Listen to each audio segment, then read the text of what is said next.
now on to how can we describe the sound and which machinery can we use. Just a very simple intro example, and you probably are all aware of that. Orthography, how you write something, is not a good predictor for phonetics, how people produce sounds. Because sometimes you have the same sound. In this case, it's a oo in English, and it's realized it with different spellings. I've put that in yellow. So to, and through, clue, shoe. You always get the oo, and it's spelled with an O, a double O, W-O, O-U-G-H, and that kind of thing. Okay, so orthography, the letters, aren't good. And also the other way around. Sometimes you have a different sound and you use the same letter. Dame, dad, father, call, village, many. 6 different sounds, all represented by a single letter. So spelling is no good. And what we need is basically a new alphabet for sounds, which everyone agrees on. And that's what the IPA did, the International Phonetics Association.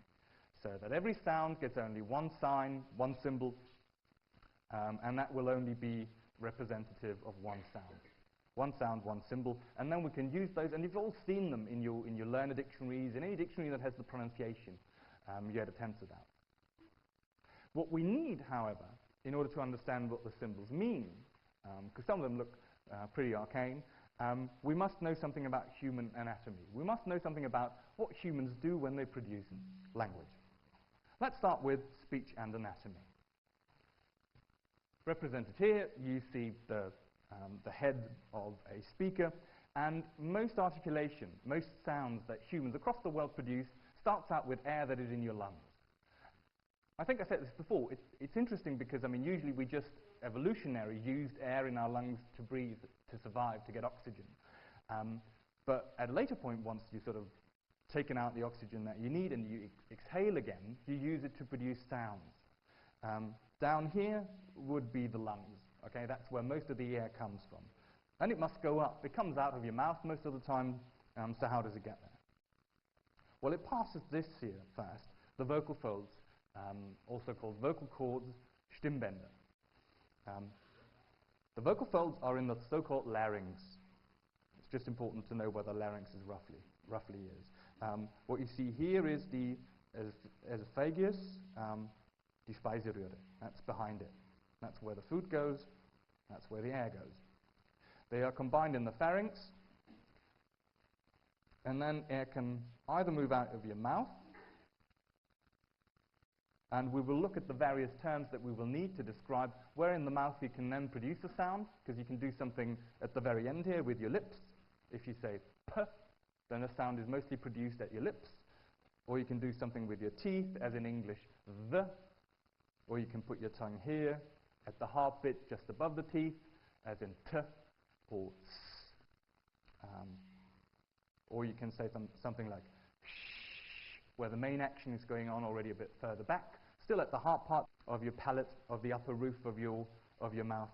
And you obviously all know that if you've got your tongue and you stick it to your teeth, then you move slightly further up, just above the teeth. So your tongue isn't touching the teeth anymore.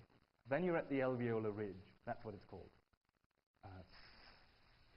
T. They're all produced there. Tongue just above the teeth.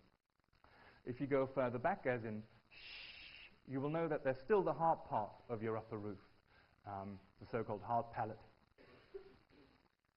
That's where you also can produce sounds. And if you keep your tongue at that point and take the tip of the tongue and go further back and back, not too far, okay? That would be really bad for this lecture, but you get to a soft bit. Okay? It ends being hard and it starts being soft, and when it's soft again, that's the velum, also called soft palate. And the little bit dangling at the back of your roof is the so-called uvula, or uvulum. Okay. I know lots of terms, but you'll get used to that, and once you think about how a sound is produced, it's pretty easy to see which parts of this are actually involved. This is sort of the major way of producing sounds, using air from the lungs, shoving it up out of your mouth, and doing something with it on the way. What you could also do is, the soft velum, you can also lower, and that will be whenever you say nasals, because what happens if you lower that, there's a little gap here, air can move out through your nose. There's always air coming out of your nose because this bit here has been lowered. Especially with that is pretty visible, right? Because your lips are closed, no air can go out through the mouth, but you still hear a sound and you can feel a little tickling or whatever in your nose, so it goes out through the nose. And that's the basics of articulation.